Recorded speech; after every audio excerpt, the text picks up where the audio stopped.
पंचपरमेष्टि भगवान की, आचार्य गुरु विद्यासागर जी मुनि महाराज की। अब लेस्या का विषय है। उसमें जो कृष्ण लेस्या के बारे में जो दया धर्म से रहित होता है, दुष्ट स्वभाव के होते हैं, उसका वर्णन है ना।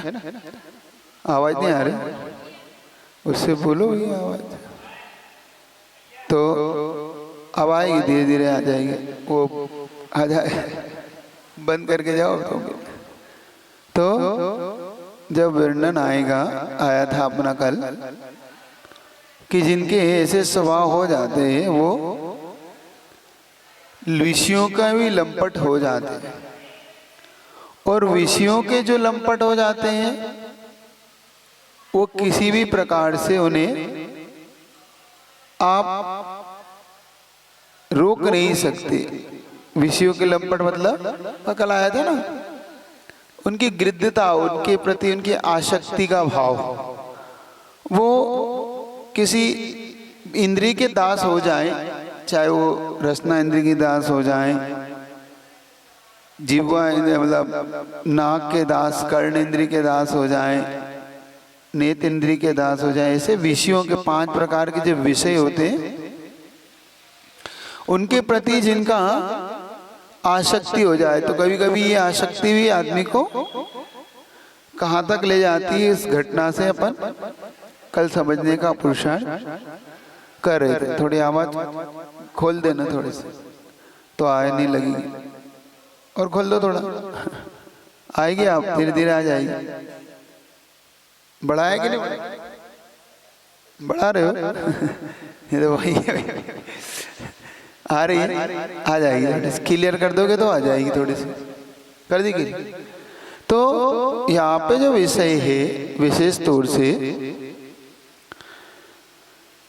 कृष्ण लेस्या को लेके जब अंदर के भाव उत्पन्न होते हैं, जीव के परिणाम जिनको कहते हैं, और इन सभी को जो अपन ने इतने जितने इनके लक्षण देखे हैं, ये विशेष तौर से अपन ने कल ये भी समझ लिया था कि सब नरक के जाने के लक्षण है। मतलब अगर ऐसा है तो जीव नियम से नरक आयु का बंद करने वाला हो जाता है। तो ऐसे विषयों के प्रति जो आसक्ति है, और भी कारण हो सकते हैं, जिन कारणों से यह जीव अलग अलग परिणामों से इस लेस्या को करता है। आपको जो विषय यहाँ पर दिया जा रहा है विशेष तौर से, तो उस कृष्ण लेस्या के परिणामों को लेके जो घटना आपके सामने थी, वो घटना को शुरू करूं उससे पहले नील लेस्या के कुछ परिणामों को भी अपन देख लेते हैं ना। नील लेस्या वाला कैसा होता है? नील पहले होता है कृष्ण, अब होता है नील लेस्या।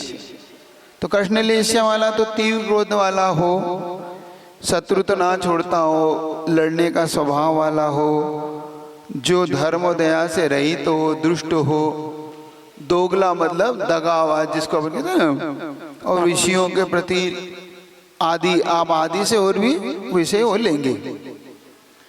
नील लेस्या वाला जीव अब बहुत निद्रालु होता है। क्या होता है? निद्रालु, जिनको बहुत ज्यादा नींद आती है। नील लेस्या का लक्षण थोड़ा सा देखना, मिलाना कि जो बहुत निद्रालु प्रकृति के होते। किस प्रकृति के होते? नींद, बहुत ज्यादा जिनको नींद सताती है, बहुत ज्यादा आलसीपना जिसमें आता है,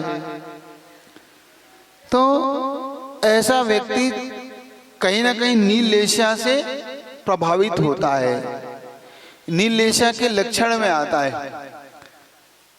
और एक वैसे निद्रा का लक्षण दर्शनावर्णी से, जिनको दर्शनावर्णी का तीव्र उदय होता है उन्हें भी निद्रा बहुत आती है। निद्रा के 5 प्रकार होते हैं। निद्रा, निद्रा निद्रा, प्रचला प्रचला प्रचला और स्थान गति सुने तो होंगे ना अपने नाम तो। इसमें भी निद्रा एक होती है, सामान्य से निद्रा का उदय हो और हम सामान्य से सो रहे हो और जरा से में संकेत मिलने पर उठ जाए, ये सामान्य निद्रा होती है।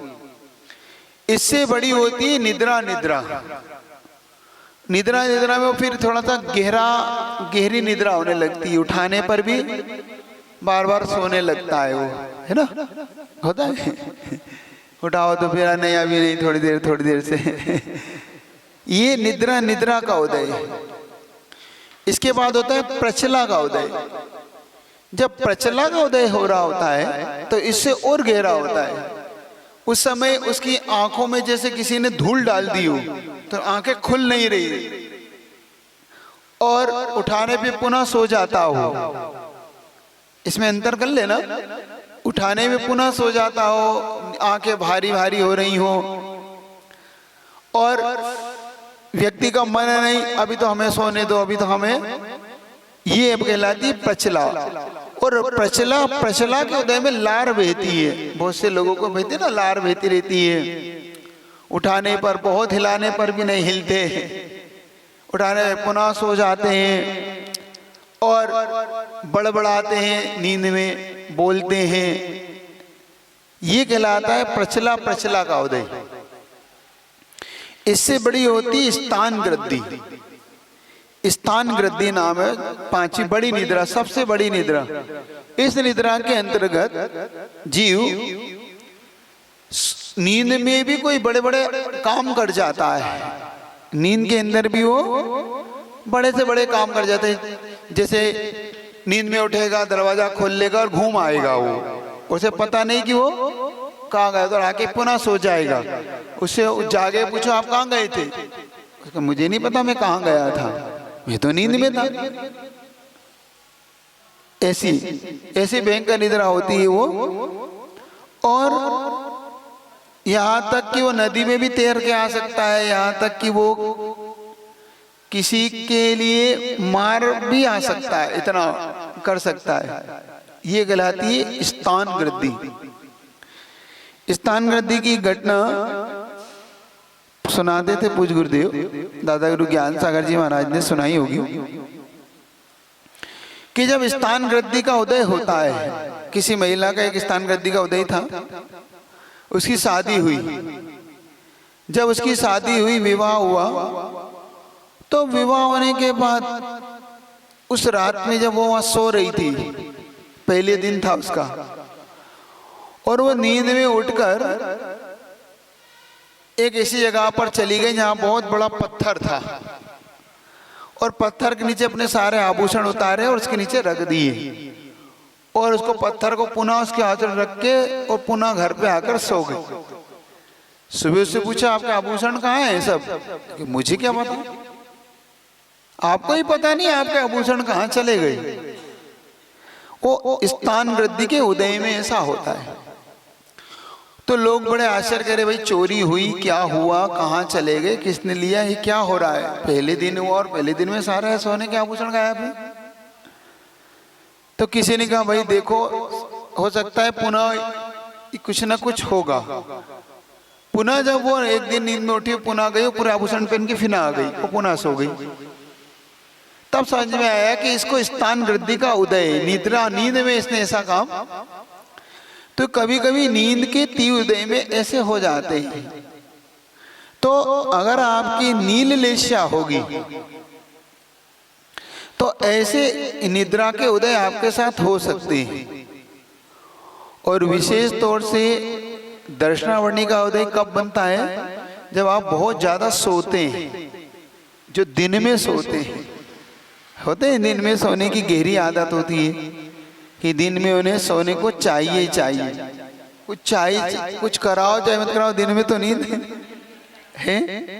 तो दिन में भी निद्रा का उदय ऐसे आपके लिए स्थान वृद्धि इत्यादि का निद्रा का उदय पैदा कर सकता है, मतलब ये प्रकृतियों का बंद करा सकता है। और जब ऐसे बंद होते हैं तो आदमी को विशेष तौर से नील लेश्या इत्यादि का उदय भी होता है। तो नील लेस्य वाला बहुत ज्यादा निद्रालु। क्या होता है वो?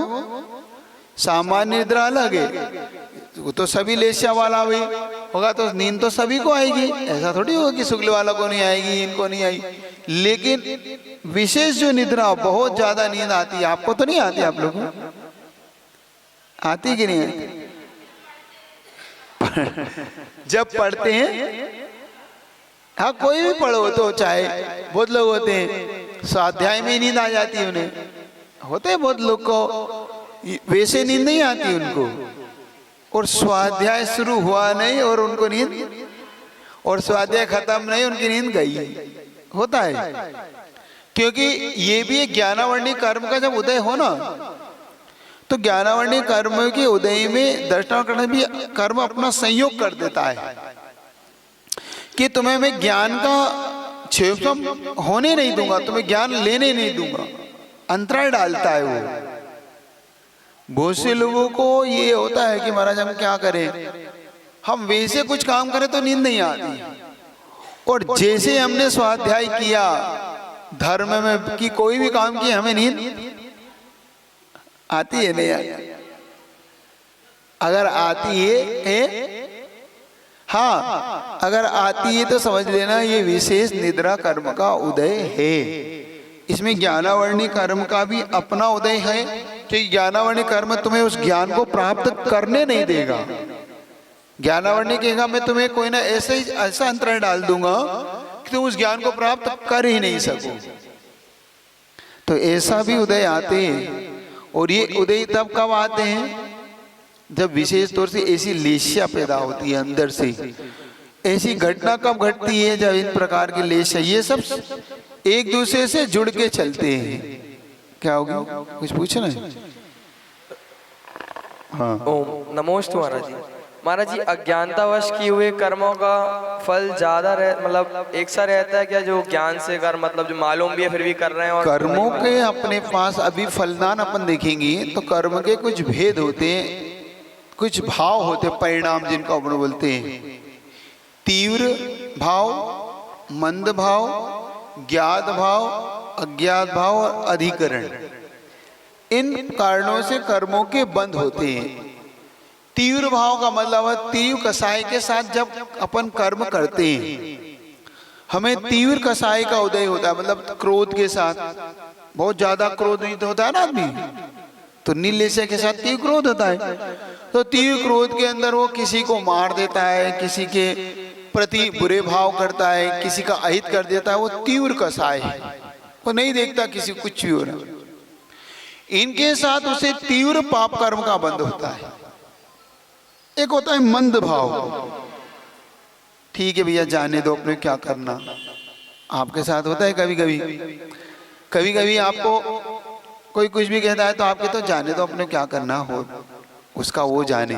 ये क्या कहलाता है? मंद भाव। तीव्र भाव के साथ मायाचारी करना, तीव्र भाव के साथ लोभ करना, तीव्र भाव के साथ मान करना, तीव्र के साथ क्रोध करना।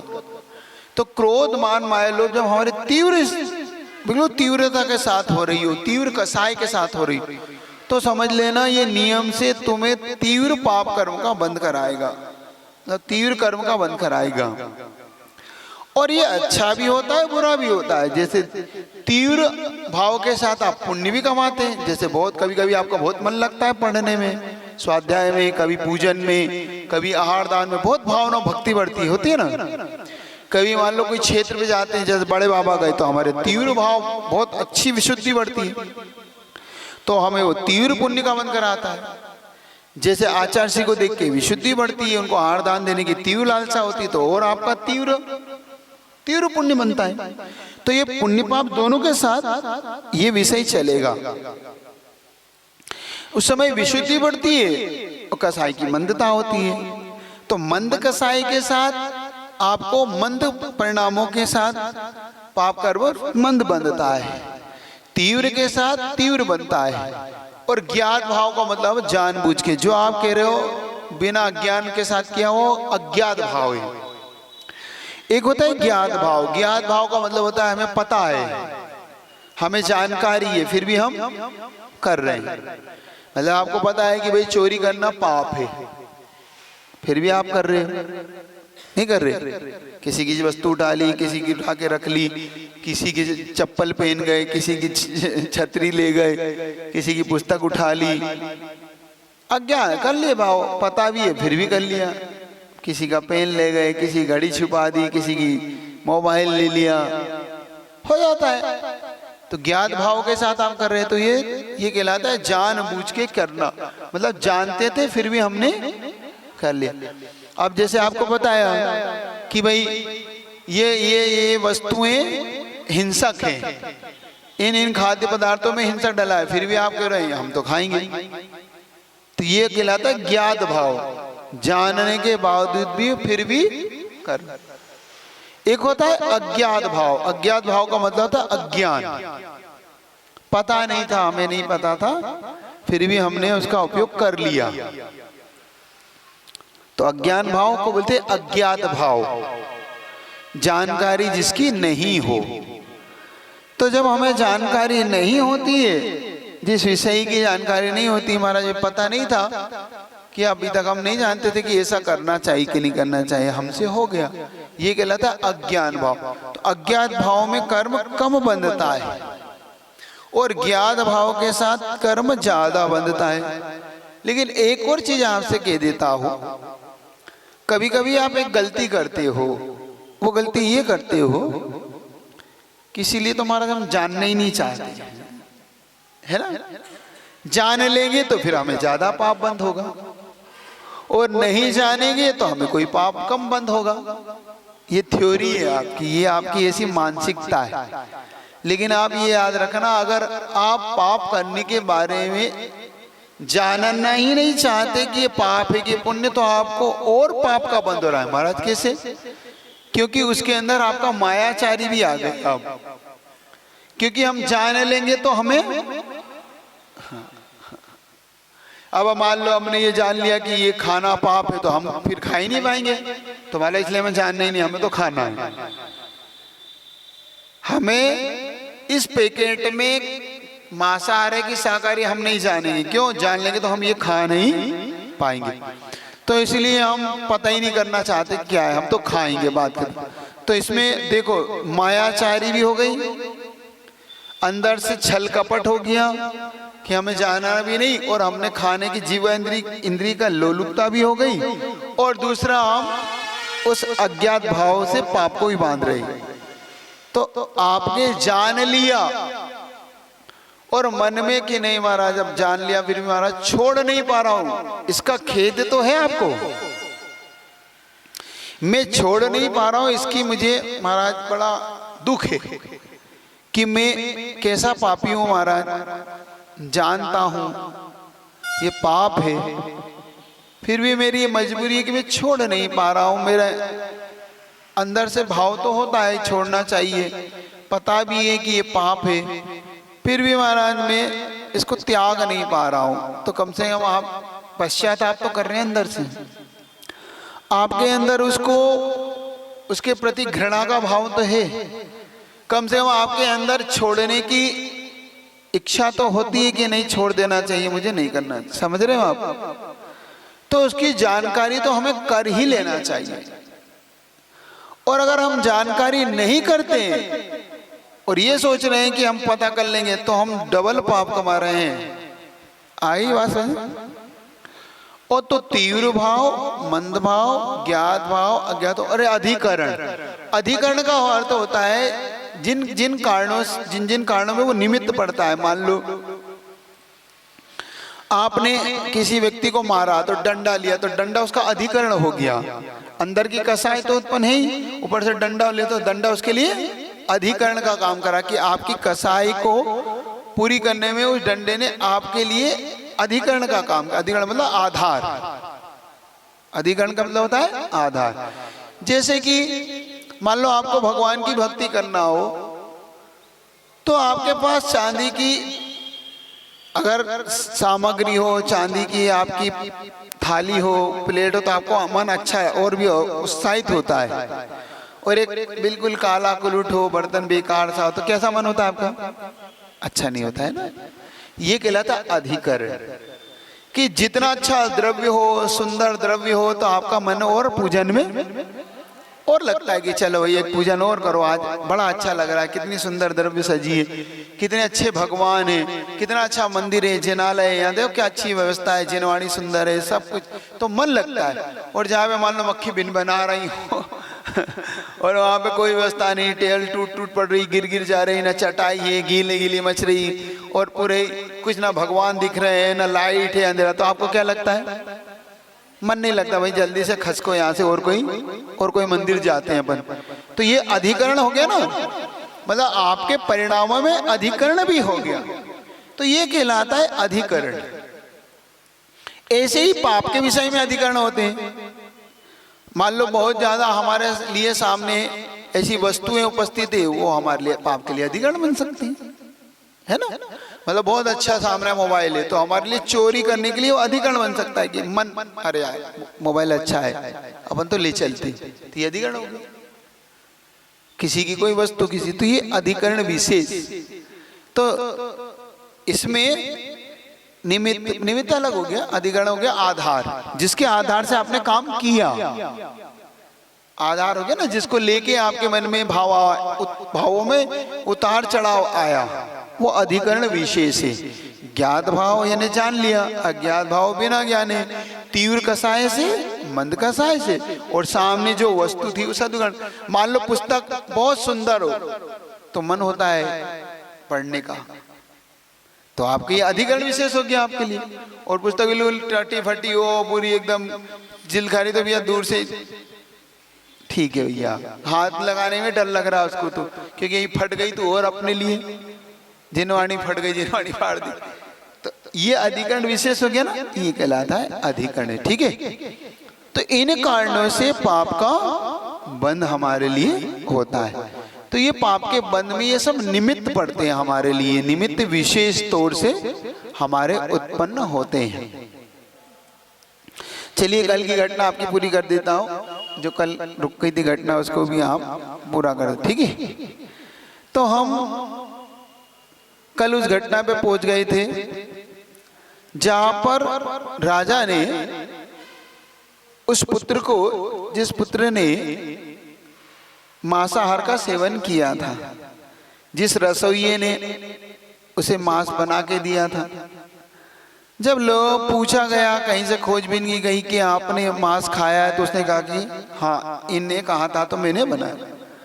तो राजा को बड़ा लगा कि देखो इस व्यक्ति ने मांस खाया और ये मेरा पुत्र है।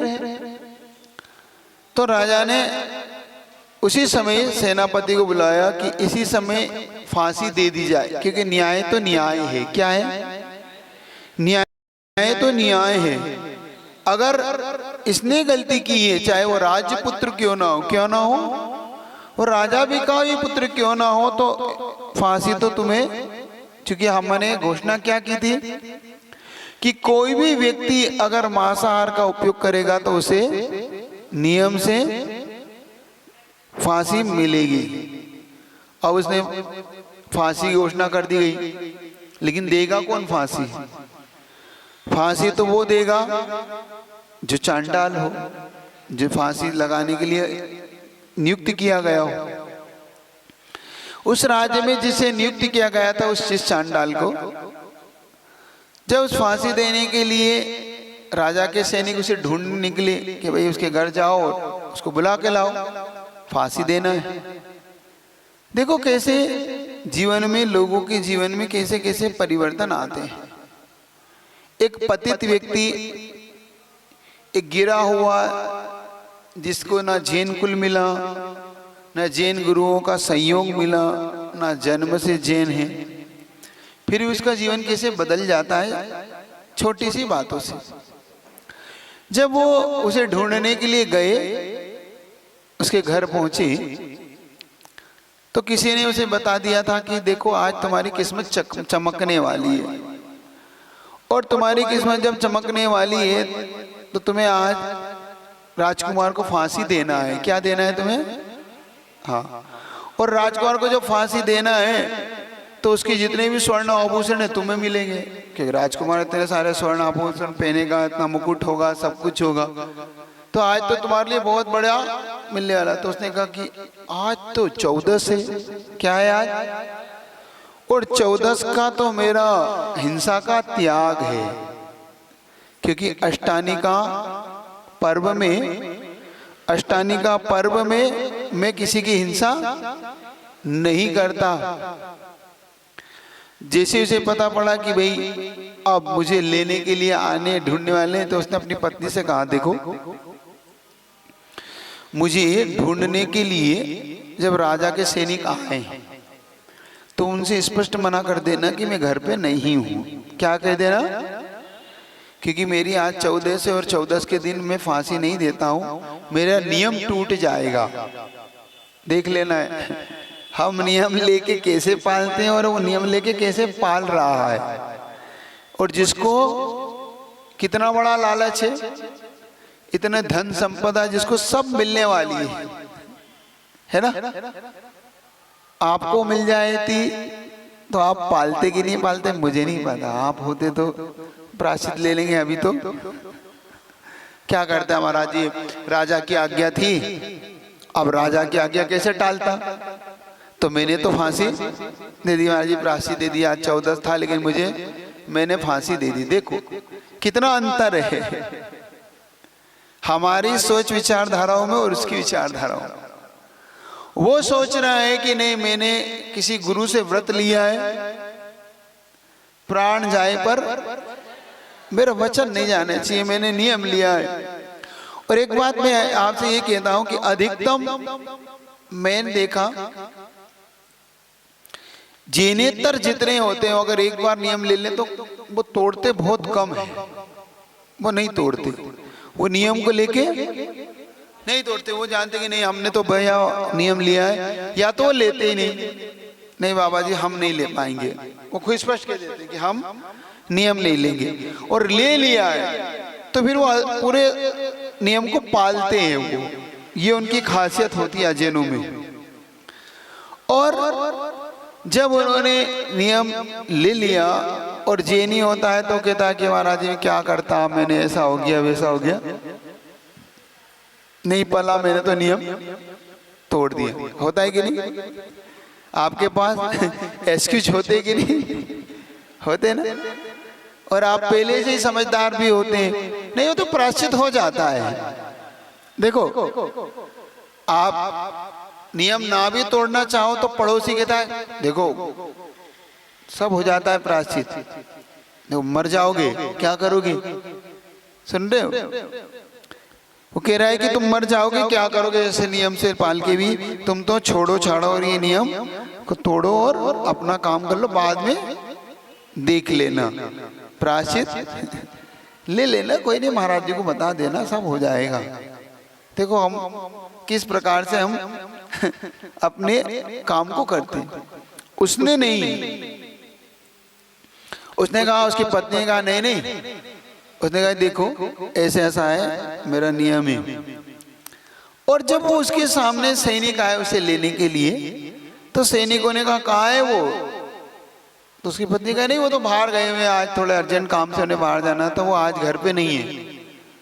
तो वो कहते हैं देखो, कहता दुर्भाग्य इसका, आज इसको स्वर्ण के आभूषण मुद्राएं सब मिलना थी इसको, लेकिन देखो इसके भाग्य में ही नहीं है। अब पत्नी को आया लालच देखो पुरुष को ना आता तो पत्नी को लालच आया, पत्नी को जब लालच आया तो पत्नी कहती नहीं वो बाहर गए हैं। देखो उसने सैनिकों को अंदर संकेत कर दिया कि पति तो अंदर ही है। जब उन सैनिकों ने एकदम से अंदर घुसे तो इसको देखा, क्यों तुम तो यहाँ बैठे हो, चलो तुम्हें राजा ने बुलाया। अब वो कहता है देखो मेरा 14 से, क्योंकि मैं 14 से तो नहीं, राजा को बताओ, हमें मत बताओ 14 से अष्टमी ये सब तुम जानो। राजा के पास बचा, राजा ने कहा क्यों फांसी क्यों नहीं दे रहे हो, क्योंकि राजा ने फांसी नहीं दे सकता, मेरे यहाँ तो 14 से मेरा नियम है, मैं फांसी नहीं दे पाऊंगा। तो राजा ने कहा फांसी क्यों नहीं दोगे तुम, क्या कारण क्या, देखो राजा ने उससे कारण पूछा। तो उसने कारण बताया कि राजन, एक दिन मुझे सर्प ने काट लिया था, और मुझे जब सर्प ने काटा था तो मुझे मेरे परिवार के लोगों ने मृत समझा। जब मूर्छा आ गई, मुझे बेहोशी आ गई, तो परिवार के लोगों ने मुझे मरा समझ के मुझे शमशान में फेंक दिया। और जब मुझे शमशान में फेंक दिया, संयोग की बात थी कि वहीं पर एक रिद्धिधारी मुनि महाराज का आना हुआ, दिगंबर मुनि महाराज का। और जब उन दिगंबर मुनि महाराज का यहाँ पर आना हुआ तो उनके पास एक सर्व औषधि रिद्धिधारी मुनि महाराज थे। कौन से औषधिधारी थे वो? सर्व औषधि रिद्धिधारी। ऐसे रिद्धिधारी मुनि महाराज की खासियत होती है कि उनके पास से हवा भी निकल जाए और हवा उनको टच करके रोगी को टच कर जाए तो उसका रोग ठीक हो जाता है।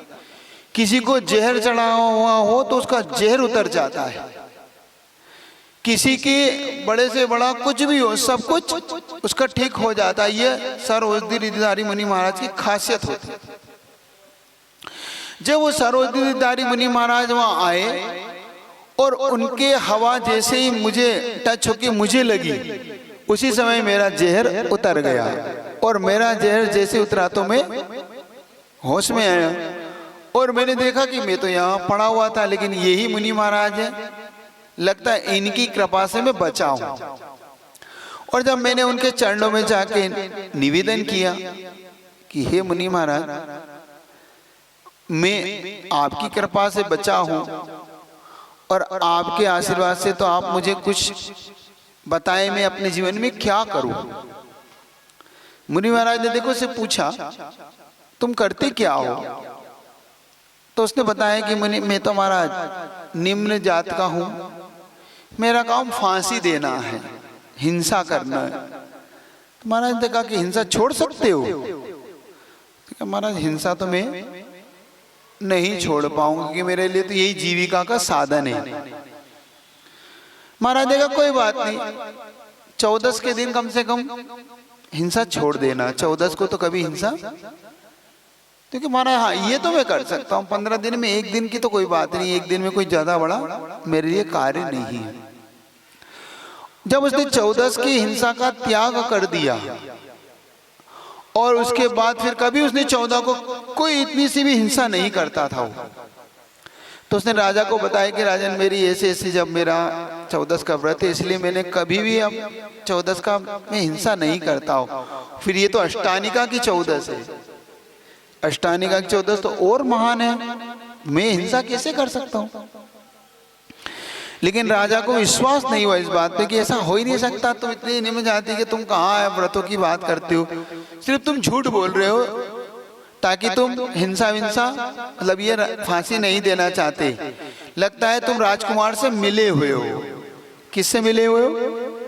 राजकुमार ने तुम्हें खरीद लिया, लगता है तुम्हें कुछ, तुम्हें भी लालच दे के, क्योंकि एक तरफ तो तुम्हें इतने आभूषण मिल रहे हो फिर भी तुम फांसी नहीं दे रहे हो, और एक तरफ तुम नियम की कथा मुझे बता रहे हो, तो लगता है तुम भी राजकुमार से मिले हुए हो। और जब तुम राजकुमार से मिले हुए हो तो फिर तुम्हें भी फांसी दी जाएगी। दोनों को मृत्यु दंड सुना दिया गया, या तो तुम राजकुमार को मृत्यु दंड फांसी दो, या तुम भी मृत्यु दंड के लिए तैयार हो जाओ। अब आप होते तो क्या करते, ये पूछना चाह रहा हूं। पहले आपसे पूछ लेता हूं, उसका तो आगे घटना बाद में बताऊं कि अगर आपको कोई ये कह दे कि आपको फांसी दी जाएगी, या तो ये कार्य करो या फांसी के लिए तैयार हो जाओ, आप क्या करते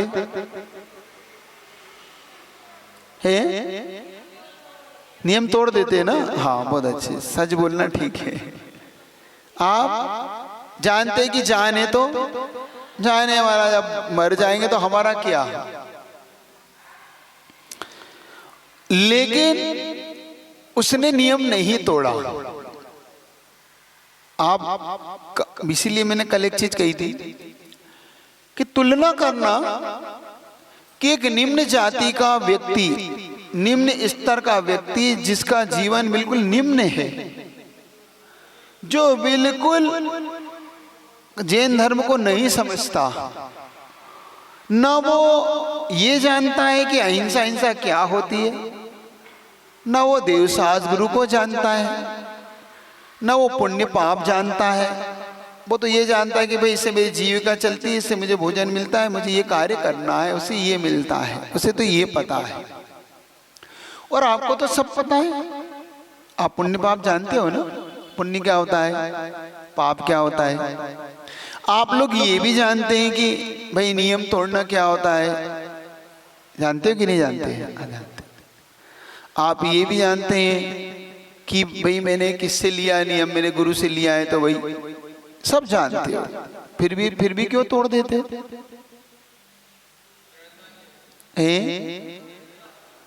अरे एक चांडाल से भी नहीं बीते हो क्या? एक चांडाल से भी निम्न स्तर के हो। एक चांडाल जो निम्न स्तर का, निम्न जाति का है, वो भी पाल रहा है और तुम वो भी नहीं पाल रहे।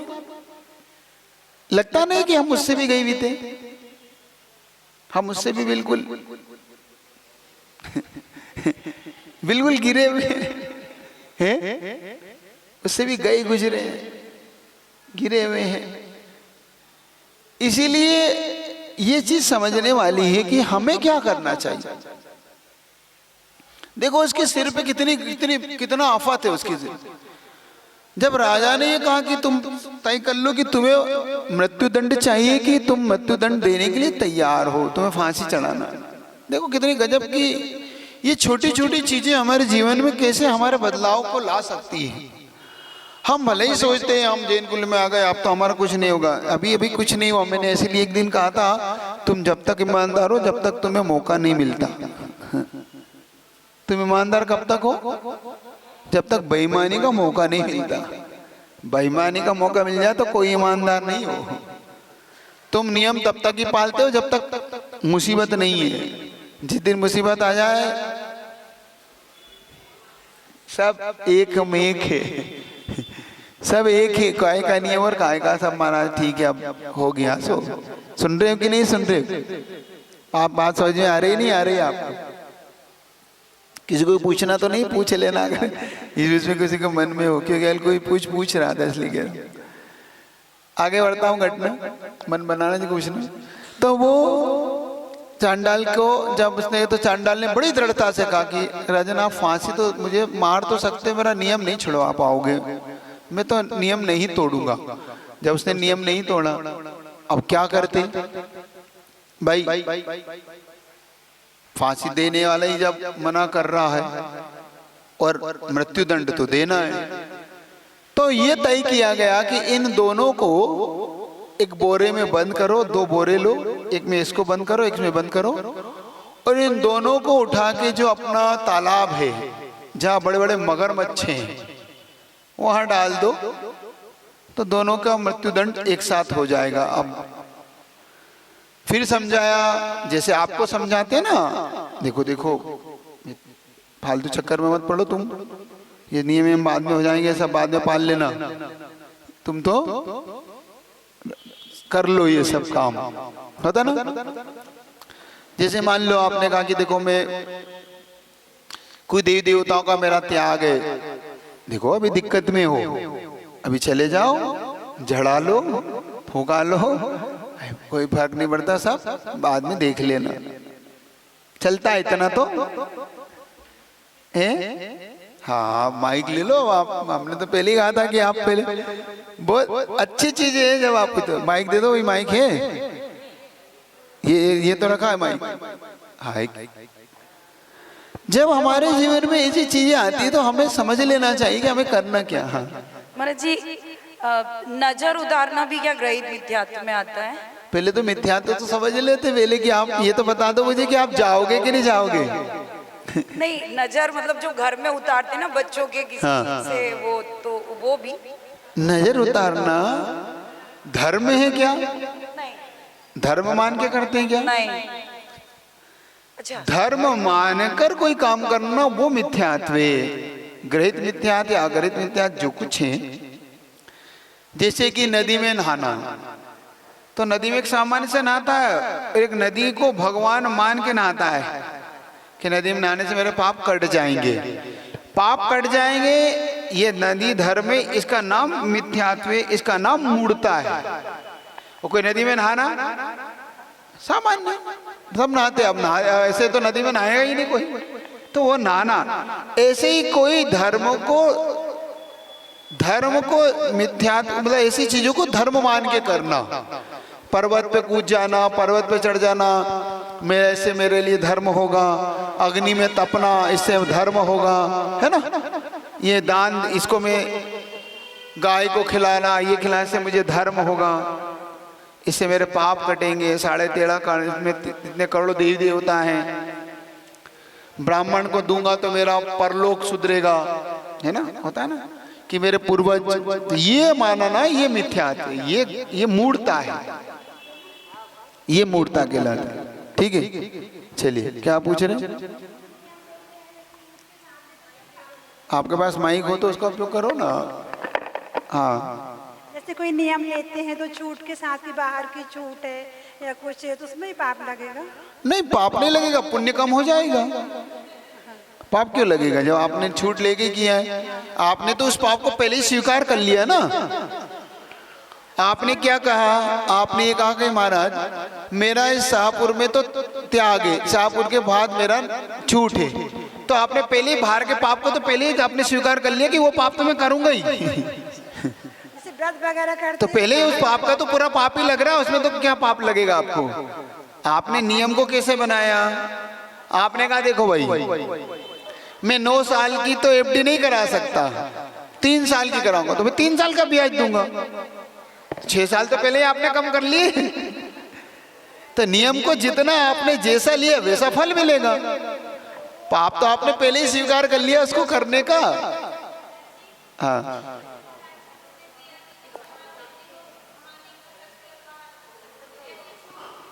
महाराज जी लोगों ने ये नहीं कहा कि तुम बाहर खा सकते हो, मैंने कहा तुम यहाँ नहीं खाना, वहां बाहर का आप देखो।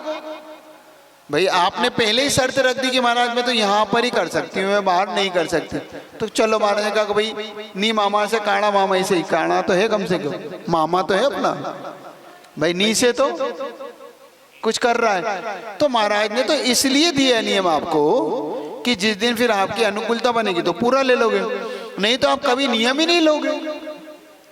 एक हिम्मत तो आएगी ना आपके अंदर नियम लेने की, नहीं चलो कम से कम हमने है भाई रात का 10 बजे तक का छोड़ दिया, तो कम से कम 10 बजे के बाद का पाप तो बच गए ना आप। अब जो 10 बजे तक सर्टिफिकेट आपका है, 10 बजे का बाद का हमारा है। तो महाराज ने छूट थोड़ी दी आपको कि रात में 10 बजे तक खा लो, महाराज ने 10 बजे के बाद मत खाओ ये कहा। ये बात ध्यान रखना, कुछ लोग इसमें गड़बड़ करते हैं। महाराज ने हमें छूट दे दी, महाराज ने छूट नहीं दे दी, आपने छूट ले ली।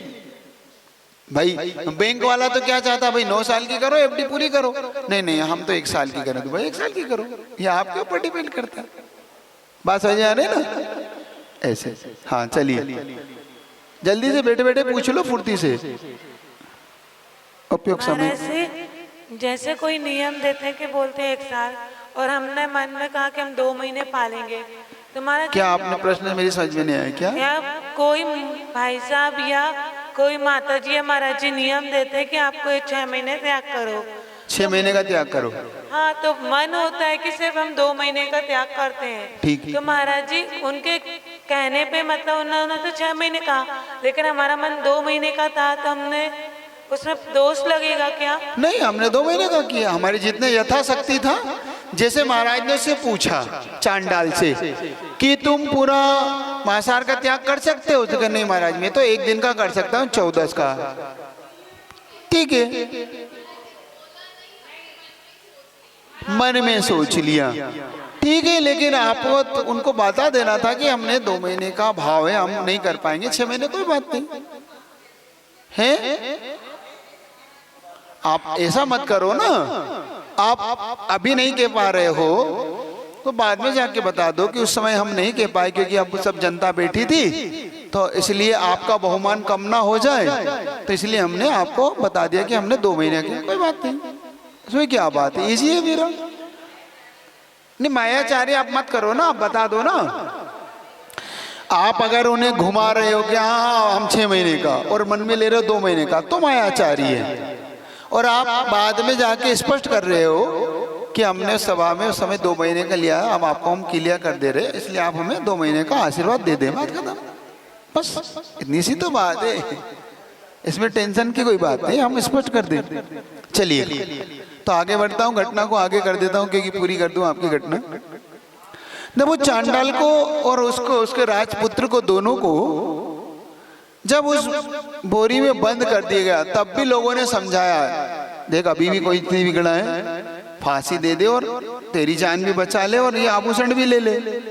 क्यों? एक छोटे से नियम के लिए, क्योंकि मेरे लिए छोटा नियम नहीं है, एक गुरु का दिया हुआ नियम है और किसी ने मुझे दिया है ये नियम, मेरे लिए सब कुछ है।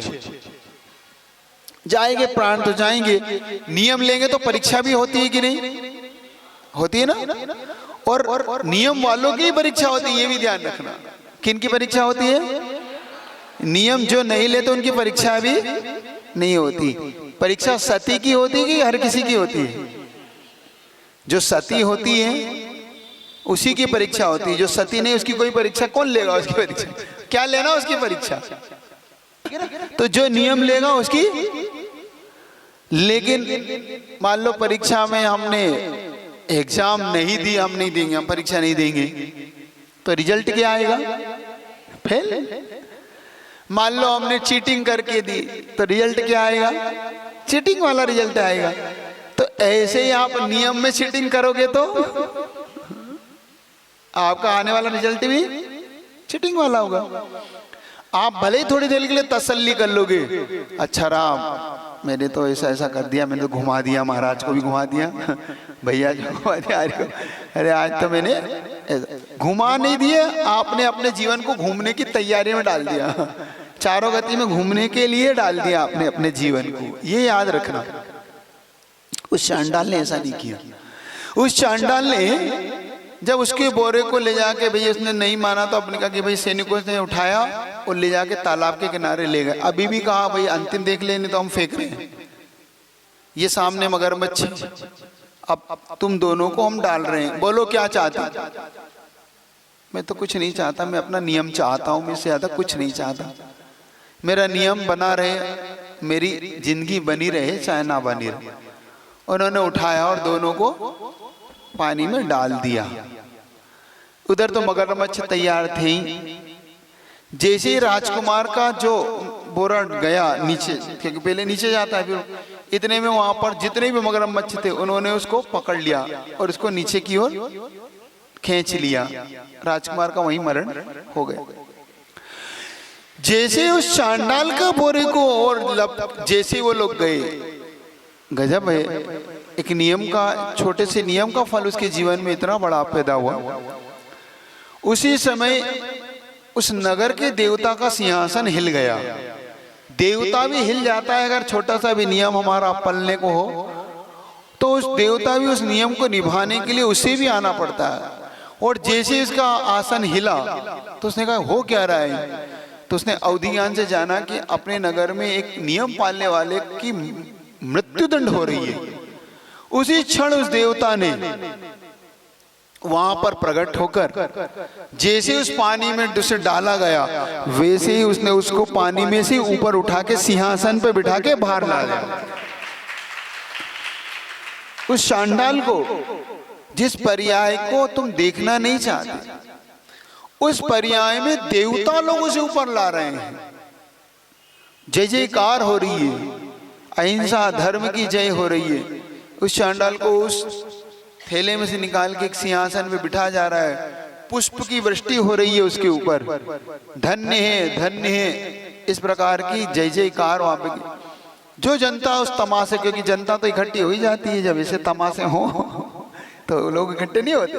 तो लोगों को पता पड़ा कि भाई राजकुमार को पानी में डाल रहे हैं, चलो देखेंगे देखेंगे। तो लोग तो पहले से थे ही, उन्होंने देखा कि गजब हो गया, एक चांडाल को एक देवता लोग ऊपर ला रहे हैं। तुरंत राजा को खबर की गई कि राजन अब आपकी सामत नहीं है, क्योंकि जिसे देवताओं ने बचाया वो आपको नहीं छोड़ेगा। राजा उसी क्षण वहां पे पहुंचा और राजा ने जैसे उसे देखा तो राजा चरणों में झुक के कहता है कि मुझे क्षमा करो, मुझे माफ करो, मैं आपके नियम को नहीं समझ पाया और आपका नियम धन्य है, जिस नियम के कारण देवताओं ने भी आपको आज ऊपर उठा के लेके आए। धन्य आपका। आपके चरणों में मैं भी झुकता हूं। सुन रहे हो? देवता, राजा, मनुष्य, हर व्यक्ति उनके चरणों में झुकता है, लेकिन नियम की एग्जाम पहले होती है। परीक्षा दिए बगैर रिजल्ट नहीं आता। तुमने तो पहले ही कह दिया महाराज, हम तो पहले ही नियम को तोड़ के फ्री हो जाते। याद रखना, ये घटना आपको ये बताएगी कि दुष्ट जीव और जो विषयों के लंपट होते हैं उनके साथ क्या होता है, और जिनकी लेस्याएं अच्छी होती है। अभी अच्छी लेस्याओं का वर्णन आने वाला है आगे, उसकी भी अपन चर्चा करेंगे। तो जिनके अंदर ऐसे ऐसे सुपरिणाम होते हैं, इनकी लेस्याएं अच्छी होती है, उनके साथ ऐसी जीवन में ऐसी घटनाएं घटित होती। अब अपने को विचार बस इतना सा करना है, ज्यादा विचार अपने को नहीं करना है।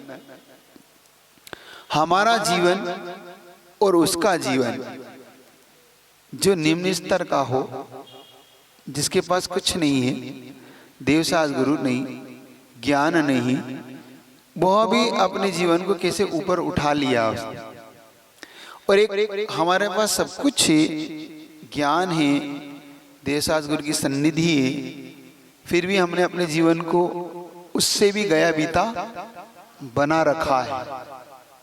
ये अतिशयोक्ति तो नहीं है, सच है। उससे गया बीता है कि नहीं हमारा? है? नहीं है। तो अब इसके बाद कम से कम आप अपना जीवन जरूर ऊपर उठाएंगे, ऐसा मैं मान लूं कि नहीं मानूं? मान लूं कि नहीं मान लूं? मान लेता हूं कि इसके बाद आप अपने जीवन को कुछ अच्छा बनाएंगे। अपनी लेस्याओं को भी आप थोड़ा थोड़ा समझेंगे और लेस्याओं को भी आप बदलेंगे। तो अब थोड़ा सा नील लेस्या के बारे में थोड़ा और आगे पढ़ लें। आपकी 7 बजने वाली वैसे, फिर भी थोड़ा सा पूछना है कोई? हाँ, क्या चीज का भाव? प्रायश्चित का भाव क्यों आता है? पाप किया इसलिए प्रायश्चित का भाव आता है। जो पाप नहीं करता वो प्रायश्चित क्यों करेगा? प्रायश्चित कब होता है? जब पाप होता है। तो जब पाप होता है तो प्रायश्चित का भाव आता है। तो आप पाप में क्यों पड़ते हैं आप? जब नियम तोड़ते हैं तब आता है भाव। अरे भैया, आप प्रायश्चित लेना पड़ेगा कि लेना है? क्यों पूछ रहा हूं? क्या नियम लेना पड़ेगा कि लेते, मतलब प्रायश्चित लेना पड़ेगा कि लेते हैं अंदर से? कि ये भी पूछना चाहता हूं। कुछ प्रायश्चित ऐसे होते हैं, मान लो किसी को पता पड़ जाए तो व्यक्ति उस प्रायश्चित को लेता है, अगर ना पता पड़े तो उसके प्रायश्चित को नहीं लेता। ये भी कुछ प्रायश्चित के नियम होते हैं। तो आप प्रायश्चित पता पड़ने पे लेते हैं कि बिना पते भी ले लेते हैं? नहीं, किसी को सामने वाले को पता पड़ गया हमारी गलती, एक तो तब प्रायश्चित लेता है कि अब देखो उसे मेरा नियम टूट गया, उसे पता पड़ गया, अब मुझे प्रायश्चित नहीं लूंगा तो अच्छा नहीं लगेगा। तो एक होता है अपनी वैल्यू को बचाने के लिए कि नहीं मैंने प्रायश्चित ले लिया, देखो आपको पता है ना मेरा नियम टूट गया था तो मैंने पास। और एक होता है कि भाई नहीं, मुझे प्रायश्चित लेना, मेरे से गलती हुई।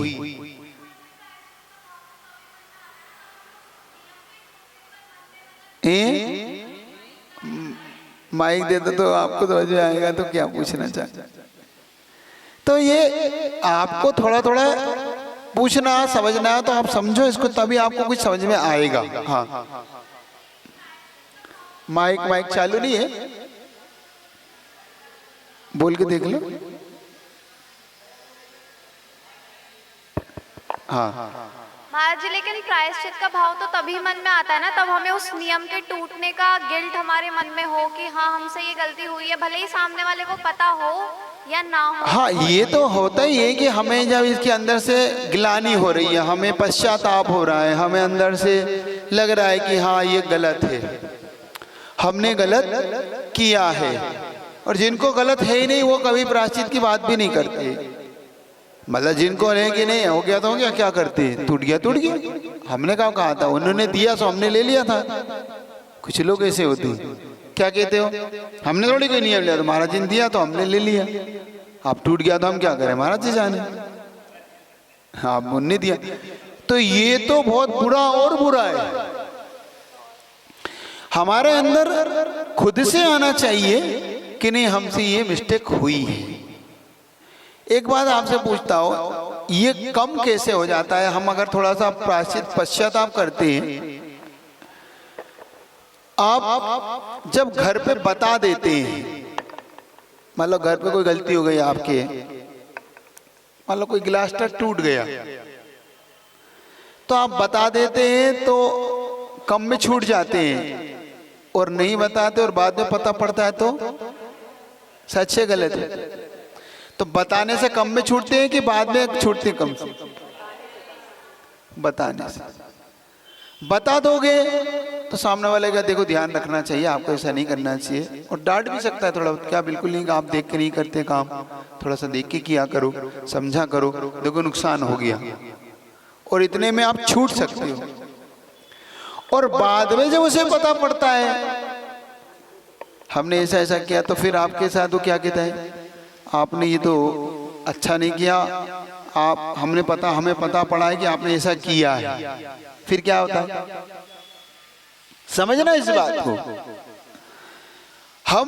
अगर हम बता दें तो बहुत अच्छा है, हम खुद से ही अपना स्वीकार कर लें। कोर्ट में होता है, कोर्ट में कभी कभी अदालत में ऐसा होता है कि गुनाहगार अपना गुनाह स्वीकार कर लेता है, तो जज उसको फिर सजा कम देता है कि ठीक आपने स्वीकार कर लिया है, आगे से आपको ही। और जब कोई साबित करता है उसकी गुनाह को, तो फिर जज उसकी दुगनी सजा देता है, क्योंकि एक तो तुमने कोर्ट को परेशान किया, गुमराह किया, आपने झूठ बोला, आपने इतनी मेहनत करा दी, तो उसका होता है ना कोर्ट में, नहीं होता है, समझ रहे हो कि नहीं?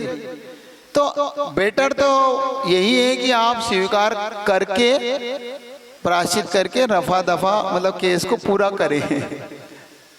ठीक है, इधर ही रखता हूं। ठीक, तो कल नीलेशा के बारे में थोड़ा सा और समझेंगे कि नीलेशा के परिणाम क्या होते हैं। कृष्णलेशा के परिणाम क्या हो गया? सामायिक और स्वाध्याय में क्या अंतर है? स्वाध्याय स्वपर के लिए होती है, अपने लिए भी होती है और पर के लिए भी होती है। मतलब स्वाध्याय एक प्रकार से हमारे नॉलेज को बढ़ाता है, हमारे ज्ञान को बढ़ाता है, तो हम पुण्य पाप को समझते हैं, पुण्य क्या होता है, पाप क्या होता है, अच्छा बुरा क्या होता है। स्वाध्याय हमारे जीवन को एक तरीके से अच्छा बनाता है। और स्वाध्याय करने के बाद जब सामायिक करते हैं, सामायिक हम अपनी आत्मा के लिए करते, अपने लिए करते, पर के लिए नहीं करते। स्वाध्याय स्व पर के लिए होता है और सामायिक अपने लिए होती है, अपने आत्मा के कल्याण के लिए होती है।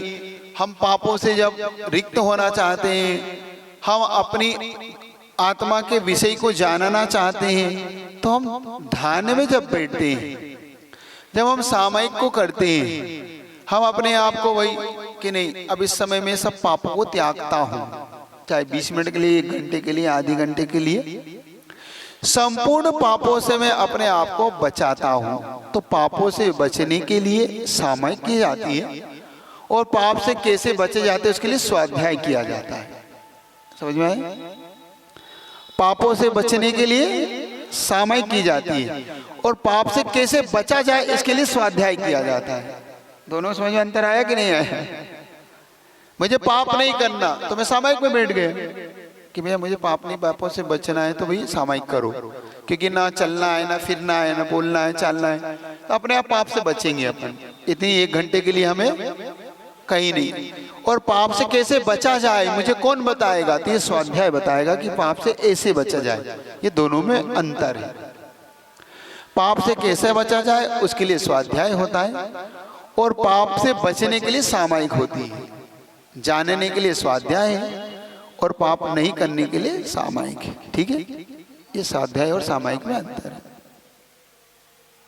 महाराज जी नमस्ते। महाराज जी अगर सामायिक करते हैं और उसमें मन नहीं लग रहा है, मन तो सामायिक करने का है मगर मन भटक रहा है, तो क्या हमारी सामायिक अधूरी है? सामायिक मन लगाने के लिए हमने की थी, लेकिन मन नहीं लगा तो अधूरी तो है ही, क्योंकि जिस चीज की पूर्ति नहीं हो रही वो अधूरी है। हम पढ़ रहे थे डिवीजन प्राप्त करने के लिए, हमें नंबर ही नहीं आए, तो अधूरी तो ही पढ़ाई इसका मतलब। लेकिन पढ़े ही ना इसका मतलब ये गलत धारणा है।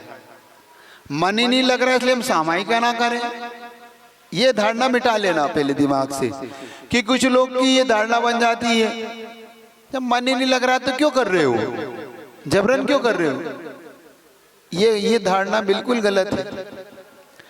ये गलत ट्रैक पे जा रहे हैं आप, गलत दिशा में जा रहे हैं आप। मन ही नहीं लग रहा, काय से तो आप बैठे हो, वचनों से तो आप पाप से बच रहे हो कि नहीं। आप काय से पाप से बच गए, वचनों से पाप से बच गए। मन उचट रहा है, उचटने दो मन को। तो भैया कह दो कि तुम्हें जाना जहां चले जाओ, हमें नहीं जाना। होता है कभी कभी बच्चे साथ आ जाते हैं, अब आ जाते तो पहले तो जाने की जिद करते हैं कि हम मंदिर चलेंगे, हम साथ चलेंगे। फिर उसके बाद जैसे मंदिर पहुंचो अब घर चलो करने लग जाते हैं। होता है, बच्चों की आदत होती है ना, नेचर होता है बच्चों का। पहले मम्मी कहाँ जा रही हो, बेटा तुम यही रहो, तुम मंदिर जा रही हो, तुम फालतू में परेशान करो। नहीं हम परेशान नहीं करेंगे, देखो मैं आधे घंटे में, नहीं हम आधे घंटे आपके साथ।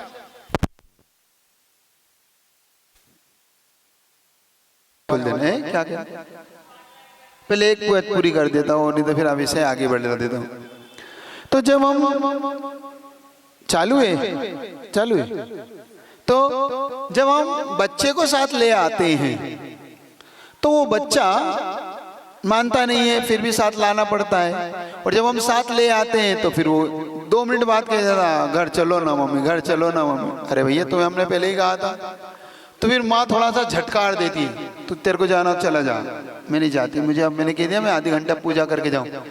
तो जैसे झटकारो तो फिर बच्चा शांत बैठ जाता है कि मम्मी को अब आ गई है गुस्सा, अब पिटाई हो सकती है। तो फिर वो चुपचाप बैठ जाता है, और जैसे वो चुपचाप बैठ जाता है तो आपकी पूजा शांति से हो जाती है। ऐसे ही मन को झटकारना पड़ता है। मन तो नहीं लगता है, लेकिन मन को झटकार दो तो को दिखा जहाँ चला जा, मुझे कोई मतलब, मैं तो यहीं बैठूंगी अभी आधी घंटा, मुझे नहीं उठूंगी। तुम्हें दिखे जहाँ चले जाओ, घर चले जाओ, दुकान चले जाओ, मकान चले जाओ, विषयों में चले जाओ। तो मन कहता भैया अब ये उठने वाले, आधी घंटा तो ये बैठेंगे, सामायिक में तो बैठेंगे। समझ में आपको आ रहा? चलिए क्या गुजरे महाराज जी, जब हम लोग स्वाध्याय करते हैं तो हम लोग सब लोग बैठे रहते हैं, पर उसमें निकलता कोई ऐसे स्त्री अपने श्रृंगार के बारे में, कुछ के बारे में, या फिर कोई जैसे लोग व्यसनों के बारे में। तो हम लोग ये कहते हैं हम लोग को तो ये करते ही नहीं है जो स्वाध्यायशील होते हैं, जो धार्मिक, और जो करते हैं वो सुनते नहीं है स्वाध्याय। मतलब तो प्रश्न क्या है? तो मतलब जी हम लोग कह रहे स्वाध्याय करें कि नहीं करें, सीधा सा प्रश्न यही है। नहीं मतलब उन लोग को सुनना चाहिए, मतलब करना चाहिए। सुनो ऐसी प्रेरणा। वो तो जाने दो, मैं आपको उत्तर दे देता हूँ। प्रश्न सीधा सा यही है। हम स्वाध्याय करते हैं और उसमें पापों की बातें आती है, व्यसनों की बात आती है, तो हम तो वैसे ही नहीं करते उनको, मतलब व्यसन तो हम करते ही नहीं है। और जो करते वो स्वाध्याय नहीं करते, और जो स्वाध्याय करते वो व्यसन नहीं करते। तो अब 2 प्रश्न उठते हैं। पहला प्रश्न तो ये है कि भाई हम स्वाध्याय करें कि नहीं करें। जब हम करते ही नहीं है तो स्वाध्याय क्या करें। और दूसरी बात, जिनको सुनना चाहिए वो स्वाध्याय नहीं सुनते, उन्हें सुनना चाहिए। तो पहले प्रश्न का उत्तर दे देता हूं। जब भी तुम्हारे मन में ये विचार आ जाए कि जब हम स्वाध्याय करते हैं और हम ये पाप करते ही नहीं है, तो फिर हमें स्वाध्याय का क्या लाभ। ये भ्रम मिटा लेना। स्वाध्याय करने से ही तुम पाप नहीं करने में दृढ़ बने हो, एक बात ये याद रखना। आगे भी तुम्हारा मन पाप में ना जाए इसलिए तुम्हें स्वाध्याय करना है। आज की गारंटी तो रहे कि तुमने नहीं किया, लेकिन आगे की गारंटी नहीं है। आगे की गारंटी चाहते हो कि मैं आगे भी पाप ना करूं तो तुम स्वाध्याय करते रहना, क्योंकि स्वाध्याय से ही तुम में दृढ़ता आएगी कि भाई आज तक तो नहीं किया, आगे भी नहीं करना है। सुन रहे? अगर आगे पाप नहीं चाहते हो कि मेरी दृढ़ता ऐसी बनी रहे तो स्वाध्याय करते रहना, क्योंकि स्वाध्याय एक ऐसी मार है, ऐसी मार है जो खूंटे को गाड़े रखती है। खूंटा होता है, खूंटा खूंटा देगा, खूंटा ही बोलते हैं। क्या होता है, कभी कभी एक खूंटा गाड़ देते हैं जिसमें हम पशुओं को बांधते हैं। तो जब हम गाय भैंस को इनको बांधते हैं कोई व्यक्ति, तो गाय फिर उस खूंटे को बार बार खींचती है, देखा आपने? खींचती है तो खूंटा धीरे धीरे हिलने लगता है, हिलने लगता है ना। जब वो हिलने लगता है तो एक दिन ऐसा भी होता है कि वो खूंटा उखड़ के फिक जाता है। तो समझदार किसान क्या करता है, हर 2-3 दिन में उस खूंटे को देखता है और 1-2 उस पे चोट मार देता है और उसको खूंटे को अंदर गाड़ देता है। 2-3 दिन में, हर 2-3 दिन में, हर 1-2 घंटे में, हर 2-3 घंटे में उसको देखता है, हिलाता है, उसको खूंटे को स्थायी कर देता है। देखा आपने? नहीं देखा? देखा करो तो इससे आपको समझ आएंगे हमें क्या करना। एक बात ये याद रखना, ये जब हम नियम लेते हैं तो नियम उस खूंटे की तरह हमें गाड़ देते हैं और हम उससे बंध जाते हैं कि हम नियम से बंध गए, लेकिन हमारे पंचेंद्रियों के विषय है ना, वो उस खूंटे को हिलाते रहते हैं, उखड़ने को होता है। तो समझदार व्यक्ति स्वाध्याय की चोट उस पे मार के उसको गाड़ के रखता है कि नहीं, ये करना नहीं, अपने को खूंटा उखड़ने नहीं।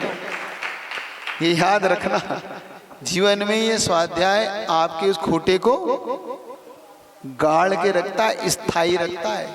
समझ में आया? अब दूसरे प्रश्न का उत्तर दे रहा हूं। जिन्हें सुनना चाहिए वो सुनते ही नहीं है। महाराज हमारा भाव है वो सुने। एक बात मैं हर चीज के लिए एक चीज कहता हूं, कुछ चीजें अतिशयकारी होती हैं। जैसे भगवान अतिशयकारी होते हैं, गुरु अतिशयकारी होते हैं, शास्त्र भी अतिशयकारी होते हैं। किसी ने पूछा महाराज कैसा उसके पाप कर्म का उदय, वो मंदिर ही नहीं आता, उसके पाप कर्म का उदय नहीं है, ये मेरे भगवान का अतिशय है। क्या कह रहा हूं? सुन रहे हो? समझना, नहीं तो ऊपर से चली जाएगी। वो मंदिर ही नहीं आता, उसके पाप कर्म का उदय, उसके पाप कर्म का उदय नहीं है, ये मेरे पार्षनाथ भगवान का अतिशय है। ये कैसा अतिशय है महाराज? मेरे पार्षनाथ भगवान का अतिशय यूं है कि कोई पापी मेरे पार्षनाथ भगवान के दर्शन नहीं कर सकता, पुण्य आत्मा ही मेरे पार्षनाथ भगवान के दर्शन कर सकता। ये मेरे पार्षनाथ भगवान का अतिशय है। पापी कभी भी मेरे पार्षनाथ भगवान के, पुण्य आत्मा आता है कि पाप आत्मा आ सकता है? पुण्य आत्माओं को दर्शन मिलते, चिंता मत करो। जब उसका पुण्य होगा तभी उसको भगवान के दर्शन मिलेंगे, उसका पुण्य नहीं है। ये मेरे भगवान का अतिशय है। महाराज वो हार ही नहीं देता आपको, ये उसके पाप कर्म का उदय नहीं है, ये मेरे गुरु की अंजलि का अतिशय है। क्या ये दिगंबर गुरु की अंजलि का अतिशय है? कोई पापी उसकी अंजलि में हार रख कैसे सकता है? पुण्यात्मा ही रख सकता है। समझ में आ रही बात? ये महाराज वो स्वाध्याय ही नहीं करता, उसे स्वाध्याय चुनना चाहिए। ये उसके पाप कर्म का उदय नहीं है, ये मेरे अतिशयकारी शास्त्र का अतिशय है। ये अतिशयकारी शास्त्र है, पापी इसको पढ़ नहीं सकता, पुण्यात्मा इसको पढ़ सकता है। याद रखना इस बात को। समझ में आई बात? ये सब अतिशयकारी है, ये पापियों को ये पढ़ने को नहीं मिल सकता, ना पापी इसको पढ़ सकते। समझ में आ रही बात? जिस दिन तुम्हारा मन शास्त्र को पढ़ने का ना हो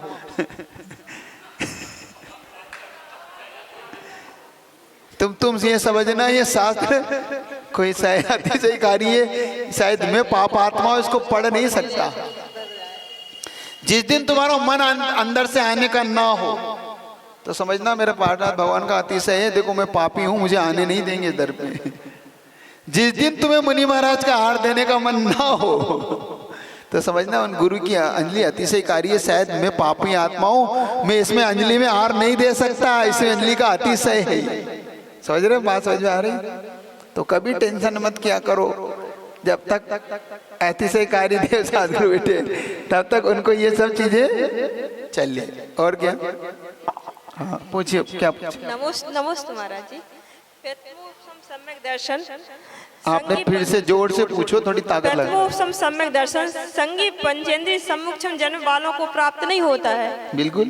तो ये स्वयं रमण के मतलब जो मगरमच्छ हो कहीं कहीं हो, उससे क्या फर्क पड़ता है? उनको कौन सा सम्यक दर्शन प्राप्त होता है? छह उपसम। छह उपसम रहता है। देशवती जैसे कि हाँ देशव्रती भी हो जाए, कोई फर्क नहीं पड़ता।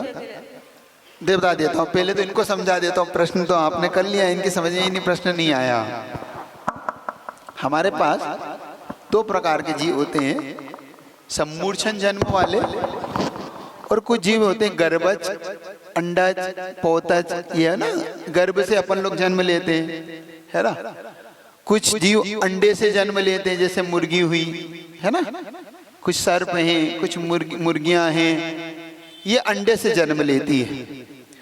और कुछ होते हैं जिनके ऊपर जाल होता है, पोतज कहलाते हो, है ना। जरायुज, हाँ जरायुज जो जांडज पोतज। तो कुछ होते हैं जो बिना जार वाले होते हैं, ऐसे। तो इन्होंने प्रश्न किया जो सम्मूर्छन होते हैं। अब सम्मूर्छन कौन होते हैं? सम्मूर्छन गर्भज नहीं होते हैं, वो वातावरण में ही ऐसा पैदा होता है कि उनका जन्म हो जाता है। अचानक चींटियों का पैदा हो जाना, कुछ था ही नहीं, चींटी कैसे पैदा? वो सम्मूर्छन जन्म है। वहां पे आपकी शक्कर पड़ी हुई थी, हवा लगी, पानी लगी, और वहीं पर वातावरण में वो चींटी का पैदा होना हो गया।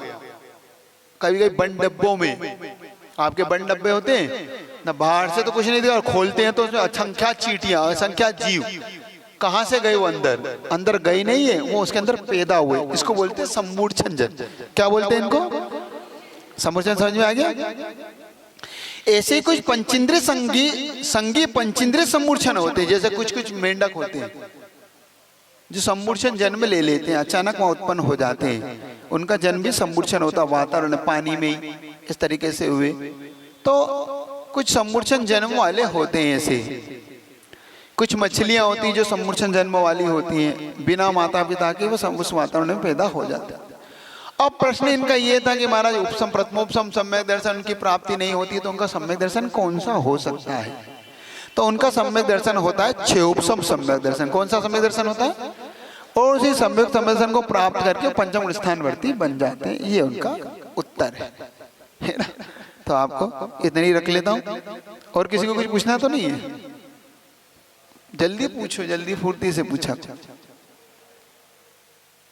और किसी को पूछना तो नहीं है किसी को? और हाँ महाराज जी, जैसे मैं आचार्य श्री के आहार देने के भाव होते हैं, कई बार हम उनके पड़गान में खड़े हुए, पड़गान से चौके तक गए, वहाँ किसी के द्वारा रोक दिया गया बाहर। आपका चौका था कि किसी और का था? तो रोके गई हो तो? नहीं महाराज जी, चौके से भी निकाल दिया गया, तो आहार देने नहीं मिले, तो इसमें हमारे पाप कर्म है। पहले बता दिया, बता तो दिया। तो महाराज जी मन तो था देने का, गए तो थे देने, मन तो था ना। मेरी अंजलि, मेरे गुरुदेव की अंजलि है, हार रख कैसे सकता है कोई? उसका कारण ये है, मैं बता देता हूँ, कोई बात नहीं। जब तक हमारे दानांतर कर्म का उदय चलेगा, हमने किसी भाव में किसी को दान देने से रोका है, और जब हमने दान देने से किसी को रोका है, तो आज जब गुरुदेव हो, चाहे तीर्थंकर हो, चाहे कोई भी हो, तुम्हें वो दानांतर कर्म जब तक तुम्हारा कटेगा नहीं, तब तक तुम वो दान दे नहीं पाओगे। और तुम तो गुरुदेव कह रहे हैं, तुम साधारण मुनि को भी नहीं दे पाओगे। साधारण से साधारण मुनि जिनको देना बिल्कुल आसान है, उनको भी दे नहीं पाओगे जब तक तुम्हारे तीव्र पाप कर्म का उदय दानांतर है। देख लेना, लोग कहते हैं महाराज हम तो इतने सालों से चौके लगाते हैं, इस बार ना जाने क्या हो, हमारे चौके ही नहीं लग पा रहे। हम मतलब हार दान के वो हो ही नहीं पा रही संयोजना। घर में कुछ हो रहा है, कभी पानी चू रहा है, कभी कुछ हो रहा है, कभी समस्या खड़ी हो रही है, कभी सूतक लग रहा है, कभी पातक लग रहा है महाराज। क्यों?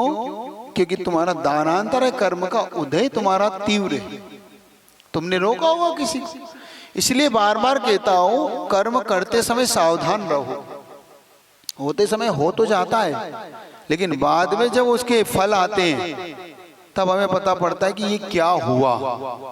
जिंदगी में इन कर्मों को करते समय सावधान रहना, वरना इनको बड़ा कठिन हो जाएगा इन कर्मों का। चलिए एक छोटा सा भजन करके आप अब मुझे लिखेगा, मैं वो सुना दूंगा। हैं?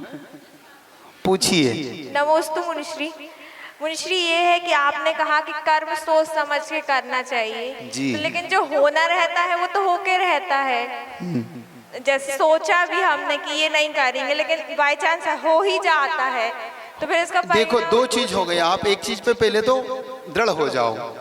जो होना है सो वो होता है, कि जो हमारे मन में आता है सो हम करते हैं। दोनों अलग अलग है। जो होना है अगर वो होता है तो आप नियतवादी हो गए। नियतवादी होते हैं, उनका कहना है हमारे करने से कुछ नहीं होता, जो होना है सो नियत है, वो होके रहेगा, वो टल नहीं सकता। वो नियतवादी लोग होते हैं। कैसे होते हैं वो? ये एकांतवादी लोग होते हैं। ऐसा सिर्फ धर्म के क्षेत्र में होता है कि हर क्षेत्र में होता है, ये पूछना चाहता हूं। ऐसी मान्यता जो है सिर्फ धर्म के क्षेत्र में कि सब दूर है ऐसी मान्यता आपकी? नहीं, धर्म के क्षेत्र में। धर्म, बस यही जानना चाहता था। क्योंकि ऐसी जो नियतवादी की मान्यता सिर्फ धर्म में होती है, घर में नहीं होती। कहाँ होती है? धर्म में होती है, घर में नहीं होती। घर में दुकान खुल जाएगी सो खुल जाएगी कि खोलता है? खोलता है। खुल जाएगी कि भरोसे नहीं रहता। वो भोजन बनना हो सो बन जाएगा कि बनाता है? मिलना हो सो खाना हो सो खा लेंगे कि खाता है? चबाता है कि? सब पूछ रहा हूं मैं। ताला खुलना है तो खुल जाएगा कि ताला खोलता है? घर में तो तुम सारे काम पुरुषार्थ से करते हो, और धर्म में तुम नियतवादी लगाते हो। होना हो सो हो जाएगा, सम्यक दृष्टि बनना हो सो बन जाएंगे, मोक्ष जाना हो तो चले जाएंगे। ये हमारी सबसे बड़ी गलत धारणा है। हमें इससे बचना है मुक्त से। नहीं तो ये काम करो ना कि भाई पढ़ना हो तो पढ़ लूंगी, लिख लूंगी, मुझे क्या स्कूल जाना। मेरी शादी होना हो तो हो जाएगी, मुझे क्या लड़का देखना और क्या लड़की देखना, हो जाएगी। पूछो रहा हूं मैं, हो जाएगी। भाई दुकान खुलना है तो खुल जाएगी, गिराक आना है सो आ जाएगा, लाभ होना हो तो हो जाएगा, हो जाएगा बिना दुकान खोले लाभ। सारे काम आपके वहीं पे ही पुरुषार्थ से होते हैं। यहाँ पे तो आप महाराज होना हो तो, ये हमारी दो प्रकार की दृष्टि को हमें बदलना होगा। हमें एक पे टिकना होगा। जब नियत है तो फिर सब में नियत है, जाने दो, अब जो होगा सो फिर करके देखता हूँ, फिर देख लो आप क्या होता है आपका जीवन। भाई जीना हो जीऊंगा, मरना हो तो मर जाऊं, क्या डॉक्टर के यहाँ जाना। जीना होगा तो जिएंगे, मरना हो तो मर जाएंगे, क्या डॉक्टर के यहाँ जाना। अब जाते हो कि नहीं? कभी कभी पिताजी को अटैक आ रहा हो और तुम ये कह दो पिताजी जीना हो तो जी लोगे, मरना हो तो मर जाओगे, अब डॉक्टर के यहाँ क्या जाना। ले जाओगे कि नहीं पिताजी को? माँ जी कोई बोलता आयु होती तो उपाय लगता, नहीं होती तो नहीं लगता। क्या हो गया आप में? जैसे मान लो आयु होती जिसकी तो उसको उपाय लग जाता है, जिसकी आयु नहीं होती तो वो तो मतलब अपन दिखाने के बाद भी मतलब उसकी आयु पूरी हो जाती है। प्रश्न क्या है? प्रश्न पूछो। प्रश्न तो ये जैसे आप, अरे प्रश्न भी तो आपने तो बता दिया, ये तो मैंने समझ में आ गया। प्रश्न क्या है? प्रश्न यही है कि आप बोल रहे हो कि मतलब जीना हो तो जी जाएगा, मरना हो तो मैं नहीं बोल रहा हूँ, नियतवादी बोल रहा है। तो उन्हीं का बोल रहे हैं। मैं नहीं बोल रहा हूँ ये, मैंने नहीं कहा कि जीना हो। नियतवादी ऐसा बोलता है कि जीना हो तो जिया, मरना हो तो मर जाएगा। तो मैं पूछ रहा हूँ कि फिर डॉक्टर के क्यों ले जा रहे हो? मेरा प्रश्न ये है उनसे। डॉक्टर के यहाँ जाने के बाद भी अगर उसकी आयु कर्म होंगे तो बचेगा, तो हमें ले जाना चाहिए कि नहीं डॉक्टर के? ये पूछ जाते हैं, वो तो होता है। यही तो पूछना चाह रहा हूँ। आप नहीं तो अगर बचना हो तो बच जाएगा तो मत ले जाओ डॉक्टर के यहाँ। सर्प ने काटा मत उतारो जेर, जीना हो तो जिए, हमारे से मर जाए, ये कह रहा हूँ। तो नियतवादी नहीं है ना आप पुरुषार्थवादी हुए ना। आप लेके गए, कर्म किया भाई, बाकी अब उसके जीवन मृत्यु उसकी आयु कर्म पे। मेरा काम है डॉक्टर को दिखाना। अटैक आया है तो भाई मुझे इसको डॉक्टर को दिखाना है ताकि इसके अटैक का इलाज हो। ये तो नहीं कहते जीना हो तो जियो मरना हो, ये गलत धारणा है, ये मैं कहना चाह रहा हूं आपसे। तो जब हम वहां पुरुषार्थ करते हैं तो हमें धर्म में भी पुरुषार्थ करना है। आ गई बात समझ में? हमें इस बात पे नहीं रुकना है, ठीक है महाराज जी? तो फिर ये लाइन आई क्यों कि जो होना है सो हो जाएगा? ये लाइन इसलिए आई है, जब हम होने के बाद नहीं आई है, ये होने के बाद आई है, होने से पहले की लाइन नहीं है ये।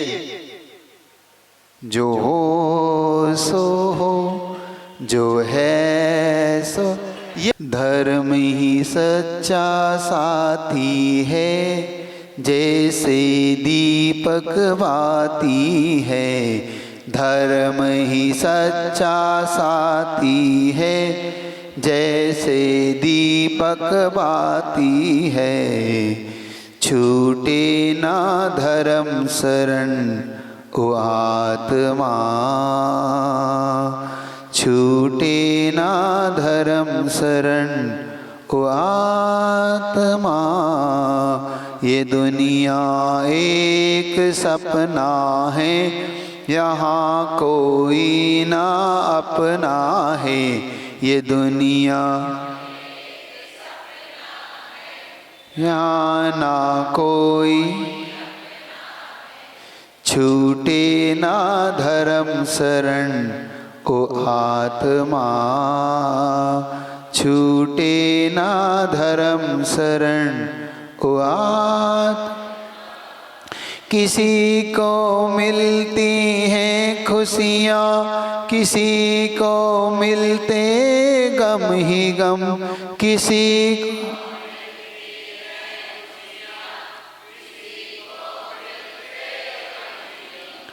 पुण्य व पाप साथ चलते, किसी के ज्यादा किसी के कम। पुण्य व पाप साथ चलते, धरो समता यहाँ हर पल, तजो ममता का अब आंचल। धरो समता, तजो ममता का अब आंचल। छूटे ना धर्म शरण ओ आत्मा, छूटे ना धर्म शरण।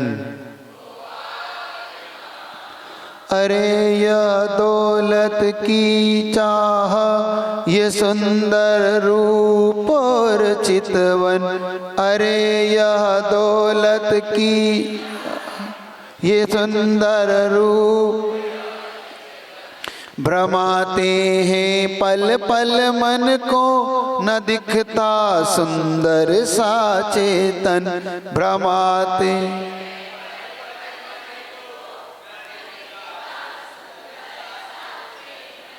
अरे अब खुद को पहचानो, प्रभु जैसा निज को जानो। अरे अब खुद को पहचानो, छूटे ना धर्म शरण ओ आत्मा, छूटे ना। पिता माता भाई रिश्ते ये होते हैं हरदम झूठे। पिता माता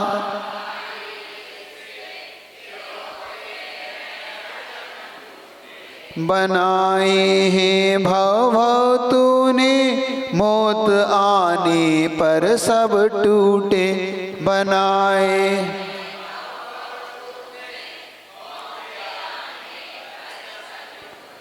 कि सांसें टूट भी जाएं, कि अपनी रूठ भी जाएं, कि सांसें छूट भी।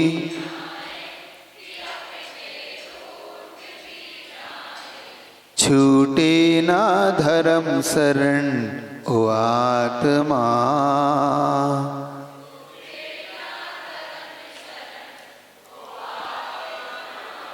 गुरु समझा रहे सबको, ये दुनिया आनी जानी है गुरु समझार।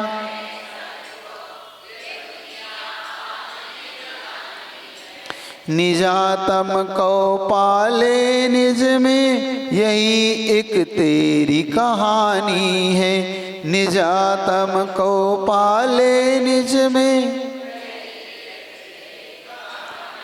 न दीवाना हो पुद्गल का बुलबुला है ये तो जल का। न दीवाना हो पुद्गल का बुलबुला है ये तो जल का। छूटे ना धर्म शरण वो आत्मा, छूटे ना धर्म शरण वो आत्मा। जिन वाणी के ज्ञान से सूझे लोक आलोक, सो वाणी मस्तक धरो।